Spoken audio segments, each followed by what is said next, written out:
નમસ્કાર ખેડૂત મિત્રો, ખેડૂત પરિવારમાં આપનું હાર્દિક સ્વાગત છે। આજે હું તમને પલાવ હળ સહાય યોજના વિશે માહિતી આપીશ। તો જાણો સબસિડી કેટલી મળશે તેની સંપૂર્ણ માહિતી। પલાવ સહાય યોજના તમામ પ્રકારના પલાવ પુનઃ લાભ મેળવવાની સમય મર્યાદા 7 વર્ષ। આ યોજનાને સાદી ભાષામાં હળ કહેવામાં આવે છે। આ યોજનાનો મુખ્ય હેતુ ખેડૂતો દ્વારા ઊંડી ખેતી કરવામાં આવે અને જમીન સુધારવામાં આવે એ માટે છે। પ્લાવના 4 પ્રકારો હોય છે: MB plough, disc plough, chisel plough અને મિકેનિકલ હાઇડ્રોલિક પ્લાવ। ઉપરના તમામની ખરીદી પર સહાય ધોરણ અલગ અલગ છે। તો જાણો સંપૂર્ણ માહિતી સરકારની ગાઈડલાઈન મુજબ। આ યોજનાનો મુખ્ય હેતુ ખેતરમાં પ્લાવ કરવાથી અનેક ફાયદા થાય છે, જેમ કે ખેડાણ કરવાથી જમીનની પાણી જાળવી રાખવાની ક્ષમતા વધે છે, ખેતરમાં ઉગતા નીંદણને જડમૂળથી ખેડવું અને ઉપયોગી સૂક્ષ્મ જીવાણુઓના વિકાસમાં મદદ કરે છે। આથી ખેડૂતોના ઉત્પાદનમાં વધારો થાય છે। આ યોજનાનો હેતુ એ ખેડૂતને તમામ પ્રકારના પ્લાવની ખરીદી કરવા માટે સહાય પૂરી પાડવાનો છે। પ્લાવ મુખ્યત્વે 4 પ્રકારના હોય છે, જેમ કે MB plough, disc plough, chisel plough અને હાઇડ્રોલિક પ્લાવ। જમીનમાં પ્લાવ કરવાથી માટી ઢીલી થવાથી હવાના પરિભ્રમણમાં સુધારો થઈ શકે છે, જમીન મૂળ ઊંડે સુધી પ્રવેશી શકે છે, આમ છોડને મજબૂત રીતે પકડી રાખે છે। તમામ પ્રકારના પ્લાવ માટે સહાય યોજનામાં શું શું લાભ મળે છે, કેટલો લાભ મળશે તે આ યોજનામાં આપણે જોઈશું। તો આ પ્રકારના MB plough, chisel plough, disc plough અને રિવર્સેબલ પ્લાવ એટલે કે હાઇડ્રોલિક પ્લાવ જોવા મળે છે, આપ જોઈ શકો છો। આ છે સરકારની ગાઈડલાઈન મુજબ।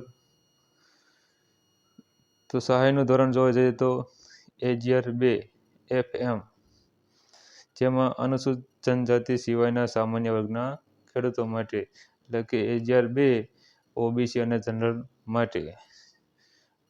ટ્રેક્ટર પાવર ટિલર જે 20 બીએચપી સુધી ચાલતા। એમબી પ્લાવ અને ડિસ્ક પ્લાવ માટે કુલ ખર્ચના 40% અથવા 16,000 બેમાંથી ઓછું હોય તે ટ્રેક્ટર 20 અને 35 બીએચ સુધી ચાલતા। એમબી પ્લાવ અને ડિસ્ક પ્લાવ કુલ ખર્ચના 40% અથવા 25,000 બેમાંથી ઓછું હોય તે। રિવર્સિબલ હાઇડ્રોલિક પ્લાવ 2 બોટમ કુલ ખર્ચના 40% અથવા 56,000 બેમાંથી ઓછું હોય તે। ચીઝલ પ્લાવ કુલ ખર્ચના 40% અથવા 16,000 બેમાંથી ઓછું હોય તે। રિવર્સેબલ મિકેનિક પ્લાવ 2 બોટમ કુલ ખર્ચના 40% અથવા 32,000 બેમાંથી ઓછું હોય તે। ટ્રેક્ટર 35 બીએચપીથી વધુ ચાલતા, જેમાં એમબી પ્લાવ, ડિસ્ક પ્લાવ કુલ ખર્ચના 40% અથવા 40,000 બેમાંથી ઓછું હોય તે। હાઇડ્રોલિક પ્લાવ 2 બોટમ કુલ ખર્ચના 40% અથવા 56,000 બેમાંથી ઓછું હોય તે। રિવર્સેબલ હાઇડ્રોલિક પ્લાવ 3 બોટમ કુલ ખર્ચના 40% અથવા 71,700 બેમાંથી ઓછું હોય તે। રિવર્સેબલ મિકેનિક પ્લાવ 2 બોટમ કુલ ખર્ચના 40% અથવા 32,000 બેમાંથી ઓછું હોય તે। રિવર્સેબલ મિકેનિક પ્લાવ 3 બોટમ કુલ ખર્ચના 40% અથવા 40,000 બેમાંથી ઓછું હોય તે। ટૂંકમાં 16,000 થી 40,000 સુધી સબસિડી મળવાપાત્ર છે, આપ જોઈ શકો છો ગાઈડલાઈન મુજબ। એવી રીતે અનુસૂચિત જાતિ જનજાતિ સિવાયના નાના સીમાંત મહિલા ખેડૂતો માટે પણ આ મુજબ છે, જેમને 50% અથવા 20,000 બેમાંથી ઓછું હોય તે આપ જોઈ શકો છો. વધારે વાત ન કરતા આપ ગાઈડલાઈન જોઈ શકો છો.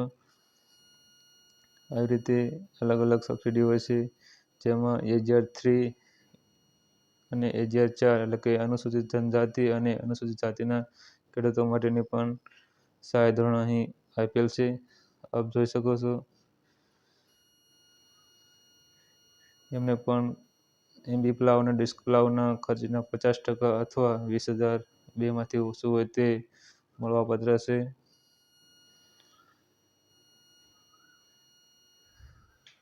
આમ સબમિશન ઓન એગ્રીકલ્ચર મિકેનાઇઝેશન હેઠળ આખરી સહાય ભારત સરકારશ્રીની સ્વામ યોજના અનુસાર રહેશે. એમપેનલ દ્વારા રાજ્ય સરકારશ્રીએ કંપનીઓ સાથે નેગોશિએશન કરી અને ભાવમાં ઘટાડો કરાવેલ છે, જેને પરિણામે ખેડૂતોને બજાર કિંમત કરતાં ઓછી કિંમતે આ સાધન ઉપલબ્ધ થશે અને સીધો નાણાકીય ફાયદો મળશે. જેની વિગતો આ ખેડૂત પોર્ટલ પર ઇનપુટ ડીલરોના મેનુમાં એમપેનલ વિક્રેતા પસંદ કરી આપ જોઈ શકશો. ખેત ઓજાર સાધનો જે તે કંપનીના મોડલ સરકારશ્રી દ્વારા વખતો વખત એમપેનલ થયેલ હોય તે કંપનીના સંસ્થાના અને ડીલર ડિસ્ટ્રીબ્યુટર ઉત્પાદન પાસેથી ખરીદી કરવાની રહેશે.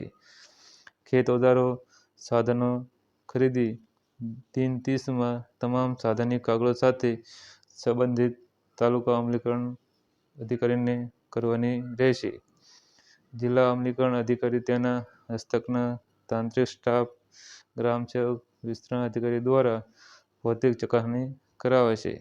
ભૌતિક ચકાસણીના અંતે આપને સહાય ચૂકવવાનો આદેશ હુકમ કરશે, જે આપને લેખિત, મોબાઈલ, SMS થી જાણ કરશે. સહાયની રકમ ECS, RTGS થી આપના બેંક ખાતામાં જમા કરવામાં આવશે. જે તે વર્ષના ઠરાવની જોગવાઈ મુજબ શરતો અને સહાય આખરી ગણવાના રહેશે. આમ સરકારના નિયમ મુજબ ખરીદી કરવાની રહેશે અને આ વર્ષે સરકારના પરિપત્ર મુજબ ટ્રેક્ટર અને ટ્રેક્ટર પાછળના સાધનો તમામ જે ઓનલાઈન અરજી કરવાની નવો સુધારો આવેલ છે એ મુજબ કરવાની રહેશે.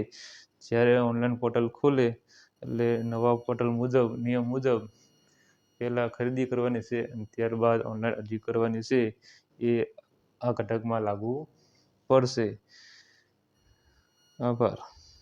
નવા વિડીયો જોવા માટે જોતા રહો અમારી YouTube ચેનલ ખેડૂત પરિવાર. ખેડૂત પરિવાર ચેનલને સબસ્ક્રાઈબ કરો, શેર કરો, લાઈક કરો, જેથી શેર કરવાથી બધાને માહિતી મળી રહે છે. વિડીયોને નીચે જ લખેલું હશે સબસ્ક્રાઈબ, તેના ઉપર ક્લિક કરી અને સબસ્ક્રાઈબ કરવાનું રહેશે. આભાર.